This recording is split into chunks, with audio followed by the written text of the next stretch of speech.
Sunita Williams को international space station में फंसे हुए 2 महीने से ज्यादा वक्त हो गया है।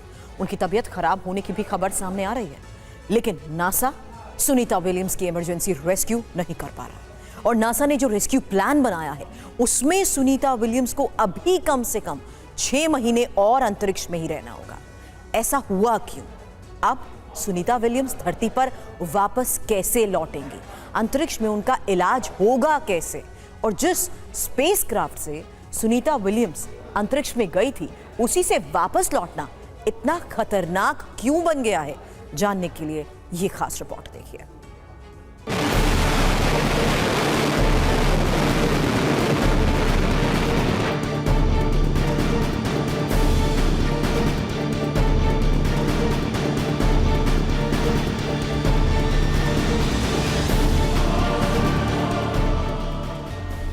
क्या सुनीता विलियम्स के पास सिर्फ 96 घंटे की ऑक्सीजन बची है?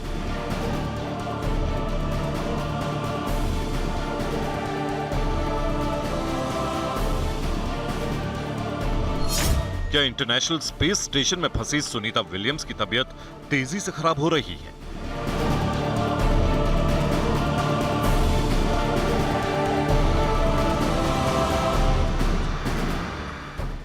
क्या सुनीता विलियम्स को तुरंत नहीं बचाया गया तो अनर्थ हो जाएगा?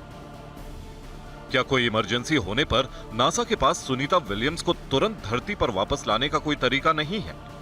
सुनीता विलियम्स और बैरी बुच विल्मोर धरती से 400 किलोमीटर ऊपर अंतरराष्ट्रीय स्पेस सेंटर में हैं। 5 जून से अंतरिक्ष में फंसे ये दोनों अंतरिक्ष यात्री धरती पर वापस कैसे लौटेंगे? इसके बारे में नासा एडमिनिस्ट्रेटर बिल नेल्सन ने एक प्रेस कॉन्फ्रेंस करके पूरा रेस्क्यू प्लान बताया है। नासा ने अब आधिकारिक रूप से यह मान लिया है कि 2024 में सुनीता विलियम्स और बैरी विल्मोर की पृथ्वी पर वापसी संभव नहीं है। सुनीता विलियम्स और बैरी विल्मोर अब 2025 में ही धरती पर लौट पाएंगे। नासा ने सुनीता विलियम्स की वापसी के लिए फरवरी 2025 की तारीख तय कर दी है, यानी उनका 8 दिन का स्पेस मिशन अब कम से कम 8 महीने का हो गया है। बोइंग के जिस स्टारलाइन मिशन पर सुनीता विलियम्स और बैरी विल्मोर 5 जून को अंतरिक्ष में गई थी, उसे 14 जून तक धरती पर वापस लौटना था, लेकिन स्पेसक्राफ्ट के थ्रस्टर्स में आई खराबी और हीलियम लीक होने की वजह से उनकी वापसी टल गई। 8 दिन की अंतरिक्ष मिशन पर गई सुनीता विलियम्स और बैरी विल्मोर को अब इंटरनेशनल स्पेस स्टेशन यानी ISS पर फंसे हुए 2 महीने से ज्यादा का वक्त हो चुका है। जिस बोइंग स्टारलाइनर से सुनीता विलियम्स और बैरी विल्मोर अंतरराष्ट्रीय अंतरिक्ष स्टेशन पर गए थे, वो अब बिना क्रू के वापस लौटेगा। और अब दोनों अंतरिक्ष यात्री एलन मस्क की कंपनी स्पेसएक्स के ड्रैगन स्पेसक्राफ्ट से घर वापस आएंगे। ऐसा इसलिए हो रहा है क्योंकि स्टारलाइनर स्पेसक्राफ्ट जब इंटरनेशनल स्पेस स्टेशन के नजदीक पहुंचा था तो उसमें कई गड़बड़ियों का पता चला। स्पेसक्राफ्ट को सही दिशा देने वाले 5 थ्रस्टर्स एक-एक करके बंद हो गए। स्टारलाइनर में 2 जगह से हीलियम गैस के भी लीक होने का पता चला। इसीलिए अब सुनीता विलियम्स और बैरी विल्मोर को इंटरनेशनल स्पेस स्टेशन में ही रहकर स्पेसएक्स के ड्रैगन स्पेसक्राफ्ट के आने का इंतजार करना होगा। स्पेसएक्स के क्रू 9 ड्रैगन मिशन के तहत 4 एस्ट्रोनॉट्स को अगले महीने सितंबर में ISS पर भेजा जाना था। इन चारों एस्ट्रोनॉट्स को फरवरी 2025 तक ISS पर रहना था, लेकिन अब क्रू ड्रैगन में सिर्फ 2 ही अंतरिक्ष यात्री जाएंगे।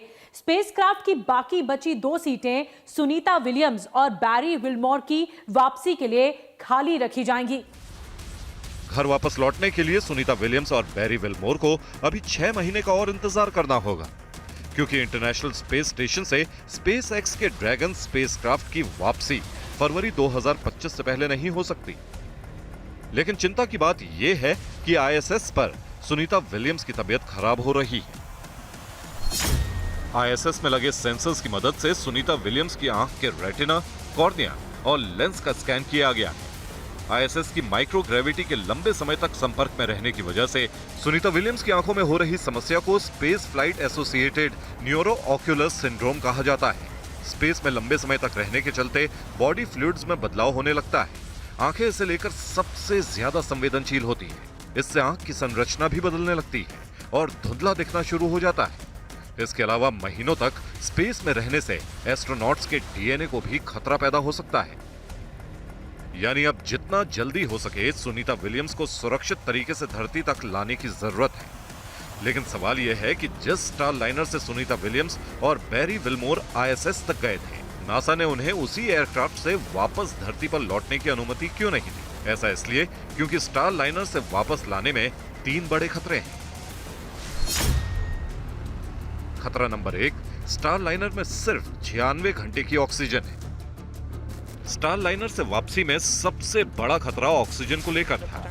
इंटरनेशनल स्पेस स्टेशन में जितनी जरूरत हो उतनी ऑक्सीजन बनाई जा सकती है, लेकिन वापसी करते समय स्टार लाइनर स्पेसक्राफ्ट के जिस कैप्सूल में एस्ट्रोनॉट्स होंगे, उनमें सिर्फ 96 घंटे की ऑक्सीजन होगी। ऐसे में अगर लैंडिंग के समय कोई भी गड़बड़ी हुई तो अंतरिक्ष यात्रियों को बचाने और प्लान बी को एक्टिव करने के लिए बहुत कम वक्त मिलेगा। खतरा नंबर 2, वायुमंडल में गलत एंगल से एंट्री। लॉन्च होने के 24 घंटे बाद ही स्टार लाइनर के 20 से ज्यादा थ्रस्टर्स में से 5 में तकनीकी खराबी का पता चला था। थ्रस्टर्स का काम एयरक्राफ्ट को सही एंगल देना होता है।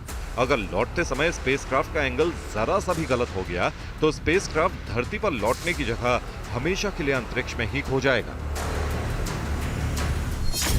खतरा नंबर 3, जलकर भाप बन सकता है स्टार लाइनर। सुनीता विलियम और बैरी विल्मोर जिस स्टार लाइनर स्पेसक्राफ्ट से अंतरिक्ष में गए थे, उसमें हीलियम के छोटे रिसाव का पता चला था, लेकिन ISS तक पहुंचते पहुंचते एक और बड़ा लीक हो गया। इस लीक की वजह से स्टार लाइनर की हीट शील्ड फेल हो सकती है और स्पेसक्राफ्ट पृथ्वी की सतह पर पहुंचने से पहले ही जलकर भाप बन सकता है। ऐसी ही एक छोटी सी चूक में हम कल्पना चावला को हो चुके हैं, इसलिए नासा अब किसी तरह का रिस्क नहीं लेना चाहता। इसलिए नासा ने क्रू स्पेसक्राफ्ट से इंटरनेशनल स्पेस स्टेशन तक दवाओं, खाने पीने के सामान, ऑक्सीजन और ईंधन की भरपूर सप्लाई तो भेज दी है, लेकिन सुनीता विलियम्स और बैरी विल्मोर को सुरक्षित तरीके से धरती पर वापस लौटने के लिए कम से कम 6 महीने का और इंतजार करना होगा। Bureau report, TV9 Bharatvarsh.